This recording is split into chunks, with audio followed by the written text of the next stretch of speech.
Hello student, स्वागत है आपका कॉन्सेप्ट गुरुजी के यूट्यूब चैनल पर। आज हम देखेंगे कवक जगत के बारे में। इससे पहले हमने जो है प्रोटिस्टा जगत को संपूर्ण पढ़ लिया था। अगर आपने नहीं देखा है तो जाके प्लेलिस्ट में उसका बना हुआ है, क्लास 11th NCERT बायोलॉजी बारह सर, वहाँ जाकर आप देख सकते हैं, ठीक है। और चैनल पर नए हैं तो सब्सक्राइब कर लीजिए, ठीक है ना, ताकि आपको नेक्स्ट वीडियो जो है जो भी सब्जेक्ट का वीडियो आएगा आपके पास मिल जाएगा तुरंत, ठीक है ना। चलिए स्टार्ट करते हैं और वीडियो को लाइक ज़रूर कीजिए, क्योंकि आप वीडियो देखते हैं लाइक नहीं करते हैं, ठीक है ना। चलिए कवक जगत के बारे में पढ़ते हैं। ये कवक जगत का बहुत सारा नाम है। इसको फंगस बोलते हैं या इसको फंजाई भी बोलते हैं, ठीक है ना। फंजाई भी बोलते हैं या इसको फफूंद भी बोलते हैं। जो पॉइंट में लिख रहा हूँ आप इसको लिखते जाइए। ये सब इसी का नाम है। कवक जगत बोल लीजिए, फंगस बोल लीजिए, फंजाई बोल लीजिए, फफूंद बोल लीजिए, सब इसी का नाम है, ठीक है ना। चलिए सब इस सबको आप पॉइंट लिख लीजिए। चलिए नेक्स्ट बातें हम इसमें करते हैं कुछ। चलिए अब बात करते हैं कवक जगत के लक्षण के बारे में। क्या बात करते हैं? कवक जगत के लक्षण। एक एक पॉइंट आप हेडिंग करके इसको लिखते जाइएगा, ठीक है ना। पहला पॉइंट लिखिए, कवक जगत का अध्ययन, यानी कवक का अध्ययन जो है लिखते जाइए। कवक का अध्ययन जो आपका कहलाता है ना, वो कहलाता है माइकोलॉजी। क्या कहलाता है? माइकोलॉजी कहलाता है, ठीक है ना। क्या कहलाता है? माइकोलॉजी। ये सब पॉइंट लिख लीजिए। कवक का अध्ययन माइकोलॉजी कहलाता है, ठीक है ना। चलिए ये पॉइंट आप समझ गए। देखिए इसमें समझने वाली कुछ ज़्यादा बात है नहीं, ये आपको ध्यान रखना ऑब्जेक्टिव के। यानी बोले कवक, जितना भी कवक के बारे में अध्ययन करें उसका अध्ययन क्या कहलाएगा?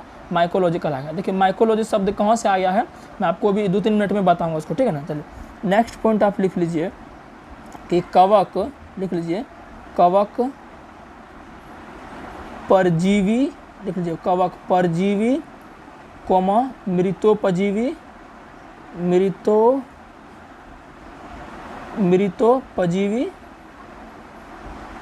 मृतोपजीवी एवं अपघटक होते हैं। अब इन सब का मतलब मैं आपको भी बताता हूँ अच्छे तरीके से। अपघटक होते हैं, देखिए इन सब का मतलब क्या है। कवक क्या क्या होगा? परजीवी भी होगा आपका, क्या होगा? परजीवी होगा, साथ साथ आपका ये मृतजीवी होगा आपका, और आपका अपघटक होगा। देखिए परजीवी का मतलब क्या होता है जानते हैं? परजीवी का मतलब हो गया किसी दूसरे के ऊपर अस्थायी रूप से बैठ जाना और उसका भोजन ले लेना, उसको हम परजीवी कहते हैं। तो कवक भी ऐसा काम करता है। जैसे कि आपके सिर में जो जू होता है, बालों में जू क्या करता है? आपके बाल में बैठता है और सिर में बैठ के क्या करता है?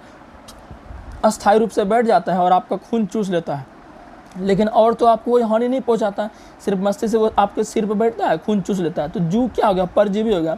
सेम उसी तरह से कवक जो होते हैं, कुछ कवक, सभी नहीं, कुछ कवक जो है आपका है पौधों और जंतुओं पर बैठकर, ठीक है ना, उससे उसका भोजन ले लेते हैं। तो उस कवक को क्या कहेंगे? परजीवी। तो परजीवी का मतलब समझ गए। अब बात करते हैं मृतोपजीवी। देखिए मृत का मतलब क्या है? सड़ा गला हुआ चीज़ पर। तो सड़ा गला हुआ चीज़ जितना भी रहता है ना, फेकल कचरा उचरा सब, उनसे कवक जो अपना उससे कार्बनिक पदार्थ ले लेते हैं, सोख लेते हैं, उसी से उसका भोजन हो जाता है, ठीक है ना। तो मृतोपजीवी समझ गए। जैसे आपका गोबर छत्ता हो गया, जो गोबर के किनारे रहता है, देखे होंगे ना, तो क्या करता है? गोबर की चीज़ जो गोबर के किनारे जो सड़ा गला पदार्थ है उसी को खाते रहता है। तो अब बात करते हैं अपघटक। अपघटक का मतलब क्या हुआ? ये अपघटक का मतलब होता है किसी भी बड़े चीज़ को छोटे छोटे चीज़ों में तोड़ देना, ठीक है ना।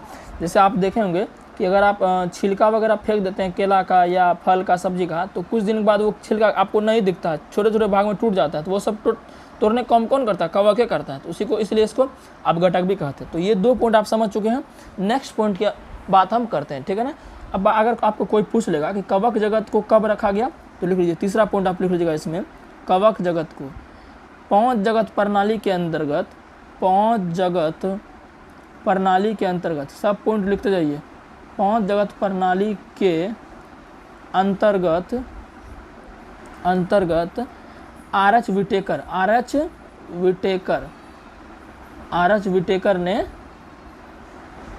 विटेकर ने कवक जगत को रखा था। कवक जगत को रखा था, ठीक है। सब पॉइंट आप लिखते जाइए, रखा था। आपको पता होगा 5 जगत प्रणाली हमने आपको बहुत अच्छे तरीके से पढ़ा है। 5 जगत प्रणाली किसने दिया था? आर एच विटेकर ने, और इसी ने कवक जगत को 5वां जगत में रखा था, ठीक है ना। चलिए नेक्स्ट पॉइंट बात करते हैं। देखिए पॉइंट नंबर 4 आप लिख लीजिएगा। पॉइंट नंबर 4 आपका ये है कि यह जो होते हैं ना, यह आपका सर्वव्यापी होते हैं। देखिए यह क्या होते हैं? आपका सर्वव्यापी होते हैं। कौन सर्वव्यापी होते हैं? कवक आपका सर्वव्यापी होते हैं। अब इसका मतलब क्या हुआ, सब पॉइंट आप लिखते जाइए और ध्यान से समझते जाइए। जो भी पॉइंट आपको समझ नहीं आया तो कमेंट में हमें ज़रूर बताइए, और कमेंट में कुछ अच्छा आपने लिए हमारे लिए ज़रूर दीजिए, सर हमें समझ आया, ये सब थोड़ा बोल दीजिए, ठीक है ना। सर्वव्यापी का मतलब क्या हुआ, सर्वव्यापी का मतलब हुआ सभी जगह। सर्वव्यापी का मतलब क्या हुआ, सभी जगह, मतलब जो सभी जगह रह लेता है उसे सर्वव्यापी कहते हैं। अब सभी जगह मतलब क्या होगा, तीन गो होबे करता है।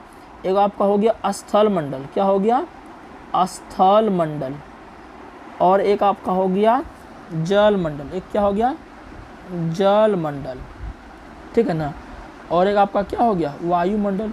यही तीन को हम बोलते हैं सर्वव्यापी। तो आपका कवक जो होता है ना, कवक ये तीनों जगह रहता है, लेकिन हम लोग कौन रहते हैं, हम लोग खाली स्थलीय मंडल रहते हैं। अच्छा, आप पूछेगा सर स्थल मंडल का मतलब क्या हुआ, स्थल का मतलब हुआ जमीन, हम लोग तो ज़मीनें पर रहते हैं, ऐसा तो नहीं कि हवा में उड़ते हैं। तो कवक आपका ज़मीनों पर रहता है, जैसे गोबर रहता है, गोबर पर रहता है, तो गोबर हवा में नहीं उड़ता है, ज़मीनों पर रहता है। अब बात करें जल मंडल, कुछ कवक ऐसे हैं जो कि जल में भी रहते हैं, वायुमंडल हवा में। तो ये तीनों जगह जो है कवक जगत के जीव रह लेते हैं, ठीक है ना, इतना समझ गए। नेक्स्ट पॉइंट हम बात करते हैं। चलिए नेक्स्ट पॉइंट इसमें लिखिएगा, पॉइंट नंबर शायद 5 होगा, जो भी होगा आप लिख जाइएगा। नेक्स्ट पॉइंट इसमें लिखिएगा आप, पॉइंट नंबर 5 ही होगा शायद, हाँ पॉइंट नंबर 5। तो पॉइंट नंबर 5 है, यह यूकैरियोटिक होते हैं, क्या होते हैं, यह यूकैरियोटिक होते हैं, यूकैरियोटिक होते हैं, यह यूकैरियोटिक, साथ में लिख लीजिए बहुकोश के, क्या लिख लीजिए, बहुकोशिकीय, या यूकैरियोटिक बहुकोश के जीव होते हैं, जीव होते हैं। अब इसका मतलब क्या हुआ, देखिए हमने यूकैरियोटिक के बारे में आपको बहुत पहले ही बताया था। यूकैरियोटिक का मतलब होता है जिसमें अच्छे से केंद्रक पाया जाता है, उसे हम यूकैरियोटिक कहते हैं। कोशिका, जैसे ये मान लीजिए किसी का कोशिका है, इसमें सब अंग पाया जाता है, गोल्जी बॉडी भी पाया जाता है, आपका लाइसोसोम भी पाया जाता है, केंद्रक भी पाया जाता है, और आपका क्या कहते हैं एंडोप्लाज्मिक रेटिकुलम भी पाया जाता है, यानी सब अंग पाया जाता है, उसे हम क्या कहते हैं, यूकैरियोटिक कोशिका कहते हैं। तो कवक क्या होते हैं, यूकैरियोटिक होते हैं, हमने शुरू में भी आपको बताया था। और बहुकोश का मतलब क्या हुआ, कि बहु मतलब ज़्यादा, कोश का मतलब कोशिका, इसमें बहुत सारे कोशिका उसे बहुकोशिका कहते हैं। तो ये आप ध्यान रखिए, ठीक है। नेक्स्ट पॉइंट हम बात करते हैं, नेक्स्ट पॉइंट की बात कर लेते हैं, इसको थोड़ा सा हम हटा ही देते हैं। नेक्स्ट पॉइंट बात कर लेते हैं, पॉइंट नंबर शायद होगा 6, पॉइंट नंबर 6 की बात कर लेते हैं, ठीक है ना। ये पॉइंट नंबर 6 है, कवक का शरीर, लिख लीजिएगा, कवक का शरीर जो है, कवक का शरीर कवक जाल कहलाता है, कवक का शरीर कवक जाल कहलाता है, ठीक है ना, कहलाता है। अब देखिए ये कवक जाल जो है ना, इसको इंग्लिश में कहते हैं माइसीलियम, क्या कहते हैं, माइसीलियम, MYCELLIUM, माइसीलियम। ये कवक जाल का इंग्लिश क्या है, माइसीलियम है। हमने आपको बताया था कि कवक का अध्ययन जो है माइकोलॉजी कहलाता है। तो इसी माइसीलियम से निकल कर आया है माइको, देखिए माइसीलियम और माइको तो मिला जुला वर्ड लग रहा है, तो माइसीलियम से ही वर्ड निकल कर आया है माइकोलॉजी, ठीक है ना। तो कवक का जो शरीर वो क्या कहलाएगा, कवक जाल कहलाएगा। अब कवक जाल जो होता है ये कवक तंतु से, नेक्स्ट पॉइंट लिख लीजिए आप, नेक्स्ट पॉइंट आप लिख लीजिए, ठीक है ना, इस तरह से। नेक्स्ट पॉइंट, कवक जाल की प्रत्येक कोशिका, कवक जाल की प्रत्येक कोशिका की प्रत्येक, सब लिखते जाए एकदम, प्रत्येक कोशिका, कोशिका लिख लीजिए इसको, प्रत्येक कोशिका कवक तंतु कहलाती है, कवक तंतु कहलाती है। सब पॉइंट आप लिख लीजिए, ठीक है ना, इसको लिख लीजिए, फिर मैं आपको बताता हूँ। तो कवक जाल के प्रत्येक कोशिका क्या कहलाती है, कवक तंतु कहलाती है। अब मैं इसको मिटाता हूँ, आप इसको लिख लीजिए वीडियो रोक के, ठीक है ना। अब समझते हैं सर कवक जाल क्या होता है और कवक तंतु क्या होता है। आइए इनको हम हटाते हैं, आप इसको रोक कर लिख लीजिए। चलिए अब समझते हैं कवक तंतु। दो चीज़ लिखा था हमने, एक लिखा था कवक जाल, ठीक है ना, और एक लिखा था कवक तंतु, ये लिखे थे, एक कवक जाल लिखा था और एक कवक तंतु लिखा था हम, ठीक है ना। अब देखिए बोलेगा कवक जाल किसे कहते हैं, तो सिंपल तुम्हारा आंसर होना चाहिए, कवक तंतु ही मिलकर क्या बनाते हैं, कवक जाल मिलाते हैं, यानी कवक तंतु के समूह को क्या कहते हैं, कवक जाल कहते हैं, ठीक है ना।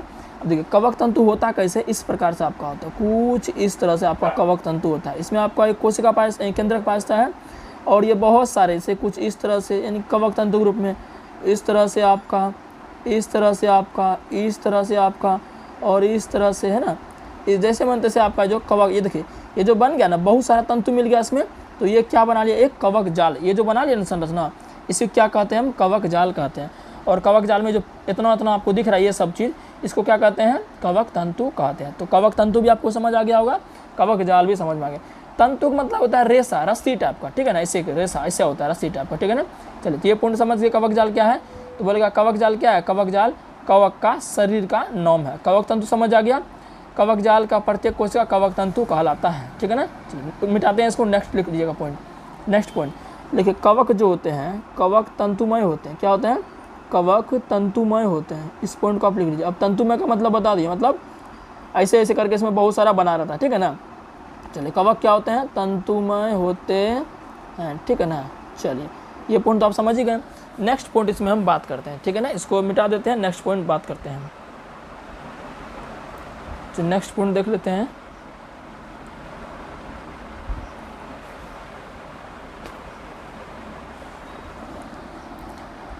नेक्स्ट पॉइंट आप लिख लीजिए, नेक्स्ट पॉइंट, कवक की कोशिका भित्ति जो होती है ना, कवक की कोशिका भित्ति, कवक की कोशिका भित्ति,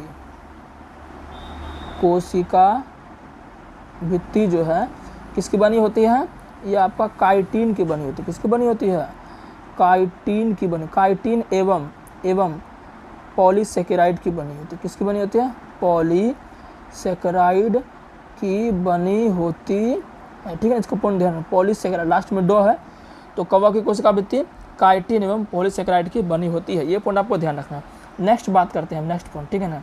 नेक्स्ट पॉइंट बात करते हैं कि कवक में क्या होता है, कवक में लिख लीजिएगा, कवक में जनन जो होता है ना, जनन लैंगिक एवं अलैंगिक दोनों होते हैं, लैंगिक एवं अलैंगिक दोनों होते हैं, अलैंगिक दोनों होते हैं, अलैंगिक दोनों होते हैं, ठीक है ना। इस पॉइंट को आप ध्यान रखें। अब समझाते हैं कि जनन क्या होता है। हालांकि हमने बहुत बार बताया, जनन का मतलब क्या होता है, अपने जैसा समान संतान उत्पन्न करना, उसको क्या कहते हैं, जनन कहते हैं। और जनन आपका दो प्रकार का होता है, एक लैंगिक जनन, एक अलैंगिक जनन। अब लैंगिक का मतलब क्या हुआ, जिसमें दो पुरुष मिलते, मतलब दो जनक मिलते, एक महिला एक पुरुष। अब अलैंगिक का मतलब इसमें एक ही जनक मिलते हो। अलैंगिक जनन कैसे करेगा कवक, अलैंगिक जनन जैसे आपका हो गया विखंडन हो गया, क्या हो गया, लिख लीजिए। अलैंगिक जनन में क्या आएगा, विखंडन आएगा, आपका द्विविखंडन आएगा, खंडन आएगा, ठीक है ना, खंडन आएगा, बीजाणु जनन आएगा, बीजाणु जनन आएगा, है ना, और आपका कायिक जनन आएगा। तो ये बहुत सारे जो है अलैंगिक जनन के प्रकार है। तो इनमें से जो है, और आपका मुकुलन आएगा, पुनर्जनन आएगा, तो ये सभी किसके प्रकार है, अलैंगिक जनन। तो ये सभी जो है इस तरह से भी जो कवक जगत का जीव जनन करते हैं। अब बात करते हैं हम लैंगिक जनन में कैसे करते हैं, तो इसको मिटाते हैं। आप इसको नोट करना चाहे तो कर सकते हैं। नेक्स्ट पॉइंट की बात करते हैं।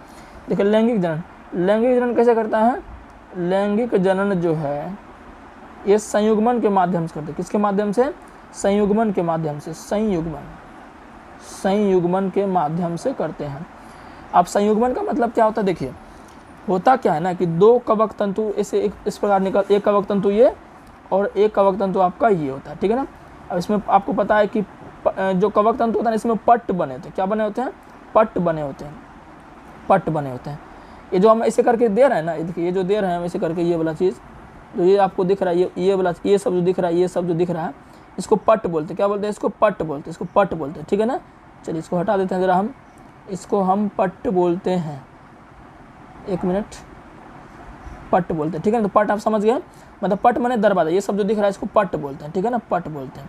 अभी पट्ट से क्या होता है, केंद्रक अलग अलग हो जाता है। देखिए अब इस वाले पट्ट में जो है, इस वाले पट्ट में एक अलग केंद्रक है, यहाँ पर इस वाले पट्ट में एक अलग केंद्रक है, इस वाले पट्ट में अलग, यहाँ पर देखिए एक केंद्रक एक केंद्रक एक केंद्रक, ठीक है ना। तो इतना चीज़ आप समझ गए हैं। अब देखिए लैंगिक जनन इसमें कैसे होता है, संयुग्मन के माध्यम से।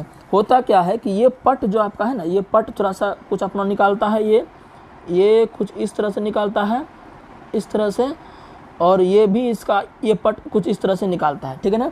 तो जब ये दोनों निकल जाते हैं, तो ये अब निकल जाते हैं तो कभी कभी मिलवे करेंगे, तो मिल के ये कुछ इस तरह से संरचना बनाते हैं, कुछ इस तरह से ये संरचना बनाते हैं, ठीक है ना, इस तरह से ये संरचना बनाते हैं। तो अब देखिए ये केंद्रक जो था, ये केंद्रक मिलता है, तो यहाँ पर दो केंद्रक बनता है। कितना बनता है, दो केंद्रक बनता है, और अलग अलग पट इसका है ही, अलग अलग पार्ट इसका है ही, तो ये अलग अलग पार्ट इसका इधर रहता ही है, ठीक है ना, अलग अलग पार्ट इसका इधर भी रहता है, इधर भी रहता है। तो ये जो आपका बना है डायग्राम, जो बना है आपका, ये जो डायग्राम मैं आपको एक मिनट बताना चाहूँगा, ये जो डायग्राम आपका पूरा बना है ना कुछ इस तरह से डायग्राम आपका जो बना है, एक मिनट, इस तरह से ये पूरा आपका डायग्राम बना है। इसका क्या नाम है? इसका नाम है आपका, इसको बोलते हैं सकेंद्र। क्या बोलते हैं? सकेंद्रकीय। सकेंद्रकीय, सकेंद्रकीय, या इसको हम बहुकेंद्रकीय बोलते हैं। क्या बोलते हैं? बहुकेंद्र। थोड़ा आप लिख लीजिए, हम बोलते हैं तो लिखने में नहीं बनता है ज़्यादा, ठीक है ना, क्योंकि बोर्ड पर घर में नहीं है, इसलिए बोर्ड पर हम नहीं बना पा रहे, कोचिंग जाएंगे तभी ना, ठीक है। तो सकेंद्रीय और बहुकेंद्रीय, ये इसको बोलते हैं। बहुकेंद्र मतलब देखिए यहाँ पर दो केंद्र अलग अलग हो गया आपका, यहाँ पर एक केंद्र अलग अलग था और इसमें दो केंद्र साथ आ गए, तो ये पार्ट इसका अलग अलग रहता था। इस वाले व्यवस्था क्या बोलते हैं? सकेंद्र या बहुकेंद्रीय। तो ये कैसे आता है? लैंगिक जनन संयुग्मन के माध्यम से आता है, ठीक है ना। अब देखिए ये जो संरचना होता है ना, इसमें होता है, इसमें आपका पता है क्या होता है? इसमें होगा आपका, अब होता है प्लाज्मा विभाजन। क्या होता है? प्लाज्मा विभाजन होगा, जिसको बोलते हैं प्लाज्मोगेमी। क्या होगा? तो हम इसको मिटा देते हैं एक बार, ठीक है, पूरा मिटा देते हैं। अब जो ये संरचना था आपका इस तरह से, कुछ इस तरह से जो ये आपका संरचना था, एक बार मैं थोड़ा सा, दो यहाँ पर केंद्रक था, इसको क्या बोले थे? सकेंद्रीय बोले थे। क्या बोले थे? सकेंद्रकीय बोले थे। ये पट इसका अलग अलग बना हुआ था इस तरह से। अब इसमें होता है प्लाज्मोगेमी। प्लाज्मोगेमी से क्या होता है कि प्लाज्मा इसका मिल जाता है। क्या होता है? प्लाज्मोगेमी। प्लाज्मोगेमी से क्या होता है? इसका प्लाज्मा मिल जाता है। फिर प्लाज्मोगेमी के बाद क्या होगा आपका? ये होता है आपका, क्या कहते हैं, प्लाज्मोगेमी का मतलब हो गया प्लाज्मा विभाजन। क्या हो गया? प्लाज्मा विभाजन। फिर इधर होता है आपका केंद्रक विभाजन। क्या होता है? केंद्रक विभाजन। केंद्रक विभाजन। तो इस तरह से जो है इसमें आपका क्या होता है, कवक में लैंगिक जनन होता है, ठीक है ना।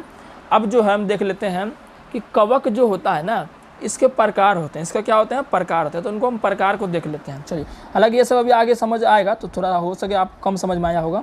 अब बात करते हैं कवक के प्रकार। देखिए कवक के प्रकार, यानी कि कवक को जो है, कवक को आकार की, इसको लिख लीजिए, कवक को आकार की, कवक को आकार की एवं वो आकार की व बीजाणु, आकार की व बीजाणु बनने के आधार पर, लिख लीजिए इस पॉइंट को, बीजाणु बनने के आधार पर 4 समूहों में बांटा गया है। कितने समूह में? 4 समूहों में बांटा गया है, ठीक है ना, बांटा गया है, ठीक है ना। इस पॉइंट को लिख लीजिए। अब इसको मिटाते हैं। पहला आपका हो गया फाइकोमाइसिटीज, पहला आपका फाइकोमाइसिटीज। दूसरा आपका हो गया एस्कोमाइसिटीज।